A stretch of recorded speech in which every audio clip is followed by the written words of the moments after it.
अस्सलाम वालेकुम नाजरीन, काफ़ी लंबे वक्फे के बाद अज़कार न्यूज़ के प्रोग्राम से फिर आपकी खिदमत में हाज़िर। कैपिटल प्रोग्राम आप मेरा देखते रहते हैं कैपिटल क्राइम के नाम से। मैं चूँकि एक महीने तक बाहर था, यूरोप में था, तो आप लोगों से मुलाकात नहीं हो सकी, लेकिन फ़ेसबुक पे हमारी मुलाकात होती रही। आज मैं बड़े एक इंतहाई हसास मौजू पे बात करना चाह रहा हूँ, और वो है मोटरवे पुलिस और उसको जो दरपेश मसाइल हैं और जो करप्शन है मोटरवे के, जिसको हम समझते हैं कि बड़ी अच्छी मोटरवे पुलिस या मोटरवे का इदारा रहना चाहिए। ऐसा बिल्कुल नहीं है। पाकिस्तान का हर इदारा बदकिस्मती से इस वक्त करप्शन की दलदल में पूरी तरह धंसा हुआ है।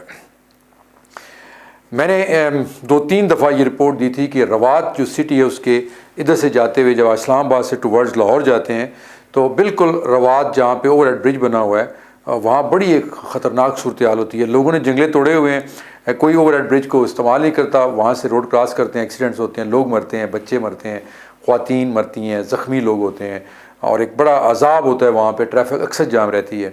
मैंने एक मोटरवे के ऑफिसर से बात की तो उन्होंने ये निशानदेही की कि इधर से जाते हुए जो रवात जो वहाँ पे ओवरहेड ब्रिज है लेफ़्ट साइड पे जितने भी वो खोखे 2-3-4 लाइनों में लगे हुए हैं वो हमारी उस इदारे के हैं जिनके बारे में ना कोई बात कर सकता है, ना उन पर कोई तनकीद कर सकते, करें तो फिर वही शायद असलम वाला हाल होता है या और जो साफ़ियों के साथ आजकल हो रहा है। तो ये उनके हैं और उन्होंने वहाँ पे वो खोखे लगा के इंक्रोचमेंट करके वो उनसे किराया ले रहे हैं। तो कल एक प्रेस रिलीज़ आई इस्लामाबाद एडमिनिस्ट्रेशन की तरफ से कि जो असिस्टेंट कमिश्नर है हमारे ज़ुखरफ साहब, माशाल्लाह वो भी जनरल के बेटे हैं और वो आ गए आर्मी से इधर सिविल सर्विस में, क्योंकि यहाँ मज़े बड़े हैं, यहाँ आ गए हैं। बज़ाहिर वो बड़े ईमानदार भी हैं, मैं उनकी ईमानदारी पे कोई बात नहीं करना चाह रहा, लेकिन उन्होंने एक ऑपरेशन किया मोटरवे पुलिस के साथ मिल के और वहाँ रवात का जो 5 किलोमीटर का एरिया था वहाँ कुछ तस्वीरें भी भेजेंगी कि यहाँ पे हमने इंक्रोचमेंट के ख़िलाफ़ ऑपरेशन किया है और वो सारी जो नाजायज़ तजावज़ात थी वो गिरा दी गई हैं। लेकिन मेरे इल्म के मुताबिक मैं गया नहीं, लेकिन जो ज़राए हैं वो ये बता रहे हैं कि वो जो जिनकी मैं बात कर रहा हूँ एक ख़ास मखसूस इदारे के जो वहाँ पे काबज़ हैं और वहाँ पे उन्होंने खोखे लगाए हुए हैं गैर कानूनी, उनको नहीं छेड़ा गया। चलें कुछ ना कुछ तो हुआ, लेकिन अफसोस की बात यह है कि उसमें जो मोटरवे पुलिस का किरदार था, जो मुतलका DSP हैं वहाँ पे ये रवात का जो एरिया जिनके पास है मंदरा का, शहजाद नाम है उनका गालिबन, उनका उस प्रेस रिलीज़ में कोई जिक्र नहीं है। सारी तारीफ़ें जो हैं वो असिस्टेंट कमिश्नर ज़ुखरफ साहब की कि उन्होंने डिप्टी कमिश्नर के हुक्म पे ये सारा कुछ किया है। अब आते हैं जो मोटरवे में करप्शन हो रही है वो मैं आपको थोड़ा सा पहले हिंट्स दूंगा, उसके बाद फिर इस पर हम और प्रोग्राम करेंगे। मोटरवे के इस वक्त जो IG हैं वो खालिद सलीम साहब हैं। उनकी शोहरत जो है वो मैं अभी कुछ नहीं कहूँगा उसके बारे में, मैं उस पर काम कर रहा हूँ, बहुत जल्दी उनके बारे में बहुत से हक़ाइक़ सामने लेके आऊँगा। लेकिन इस वक्त जो आपकी GT रोड की हालत है पेशावर से ले कर लाहौर तक जो बैठ गई है, जो जगह जगह से टूट गई है, वो क्यों है? उसकी वजह यह है कि संगजानी से लेकर लाहौर तक आपका कोई वेइंग स्टेशन नहीं है जहाँ पे ट्रक ट्रेले और जो भारी गाड़ियाँ होती हैं, लोडर गाड़ी होती है जिनका वज़न किया जाता है और उनको रसीद दी जाती है, एक मखसूस लिमिट से ज़्यादा वज़न की इजाज़त नहीं है। उसकी वजह सिर्फ यही होती है कि रोड्स टूटती हैं, रोड्स जो है उसका बहुत बेपनाह नुकसान होता है और इसमें NHA के लोग भी मुलव्वस हैं और कोई एक कांटा भी ना होना संगजानी से लेकर लाहौर तक, ये बड़ी मुसद्दका एक मेरे पास इतला है। जो थे कांटे वो ख़राब पड़े हुए हैं, जो कर दिए गए हैं ताकि वो ना करना पड़े, और इसका हिस्सा जो है ये आप सोच नहीं सकते कि कितनी बड़ी करप्शन है।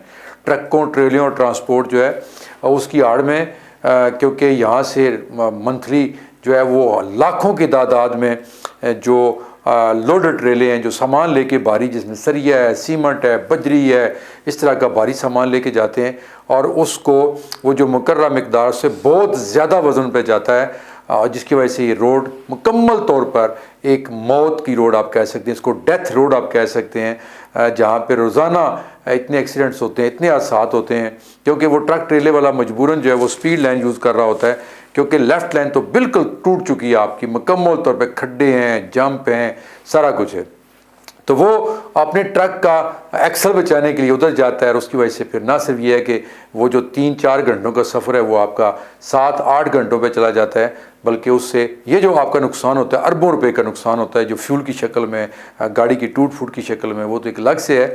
लेकिन इसका सारा फ़ायदा कौन उठा रहा है? वो मोटरवे पुलिस या NHA वाले उठा रहे हैं। उसमें मैं बहुत सारी और चीज़ें भी लेके आऊँगा, लेकिन आज के लिए इतना काफ़ी। और एक और बात कि मोटरवे पुलिस में भी बहुत सारे बदतमीज़ अब लोग आने लग गए हैं। हालांकि इनके बारे में ये कहा जाता था कि ये बड़े मुहज़्ज़ब और बड़े सिविलाइज तरीके से करते हैं। तो मैंने भी एक निशानदेही की थी, मंदरा पे एक सब इंस्पेक्टर खड़ा था जो बगैर बेल्ट के, बगैर टोपी के, तो उसको ये बुरा लगा कि मैंने इसकी वीडियो बना के क्यों उसको ये बताया। उसने थोड़ी सी बदतमीज़ी की कोशिश की, लेकिन मेरा चूँकि फिर अपना एक तरीका है, तो मैंने उसी वक्त IG खालिद को और जो DIG हैं इशफाक साहब, उनको वो मैंने वीडियो भेजी। उन्होंने न सिर्फ उसको सस्पेंड किया बल्कि उसी टाइम, उसी विद नो टाइम उसको यहाँ से ट्रांसफ़र कर दिया पेशावर। और अब पेशावर जाना उसके लिए बहुत बड़ा ज़रा मसला था, क्योंकि वो यहीं का रहने वाला है। मेरी मालूमात के मुताबिक राजा परवेज़ अशरफ जो स्पीकर हैं कौमी असम्बली के, और उनका एक भाई है जावेद अशरफ, उनकी सिफारिश पे इस बीट के अंदर सारे गुजर खान के लोग लगे हुए हैं मोटरवे पुलिस के अंदर, ताकि वो घरों में रहें और काम ना करें, मज़े करें।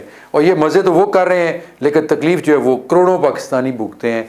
तो आइंदा एक प्रोग्राम जो मैंने कहा है कि मोटरवे पुलिस के हवाले से मैं लेके आऊँगा, वो याद रखिएगा। लेकिन ये बहुत बड़ी ज़्यादती कि जहाँ मोटरवे अच्छा काम करती है उसका जिक्र भी ज़रूर होना चाहिए था। ये जो इंक्रोचमेंट का हुआ है, इसमें सबसे ज़्यादा किरदार जो वो मोटरवे पुलिस का था, और मुतलका DSP जो है शहजाद और उनकी टीम, उनका था। लेकिन उनका उस प्रेस रिलीज़ में कोई जिक्र ही नहीं है। सारी तारीफ़ें जो हैं, हम कहते हैं सारी तारीफ़ें उस ऊपर वाले के लिए हैं, लेकिन यहाँ सारी तारीफ़ें वो जो ब्यूरोक्रेसी में बैठे हुए बुरे लोग हैं उनकी होती हैं, और जो काम करने वाले लोग होते हैं उनका कहीं जिक्र तक नहीं होता। अपनी दुआ में याद रखिएगा। मिलते हैं अगले प्रोग्राम में। अल्लाह हाफिज़।